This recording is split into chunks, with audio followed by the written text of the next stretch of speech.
රජයට උපදෙස් ලබා දෙන නීතිපතිවරයාම රජයේ ආයතන හෝ නිලධාරීන්ට එරෙහිව නඩු පැවරීමේ වගකීම තියෙනවා නම් ඒක ප්‍රශ්න සහගතයි නේද?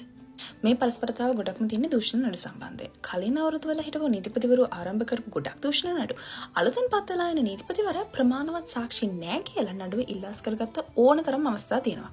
මේ වගේ දේවල් වලින් නීතිය ආධිපත්‍යයට නරක බලපෑමක් එල්ල වෙනවා. ඒ නිසා මහජන විශ්වාසය සහ නීතිමය ක්‍රියාවලිය අපක්ෂපාතීව තියාගන්න ස්වාධීන නඩු පවරන අධිකාරියක් පිටුවීම වඩාත් ගැළපෙන විසඳුමක් වෙන්න පුළුවන්. ආසියානු මානව හිමිකම් කොමිසම නම් කියන්නේ මේක ශ්‍රී ලංකාවට හොඳ අදහසක් කියලායි. IMF තාක්ෂණික සහාය වාර්තාවත් මේ අදහස අනුමත කරනවා. මේක ප්‍රතිඵලයක් විදිහට දැන් අපි ස්වාධීන අභිචෝදක කාර්යාලයක් පිටුවීමට තීරණය කරලා ඉන්නේ.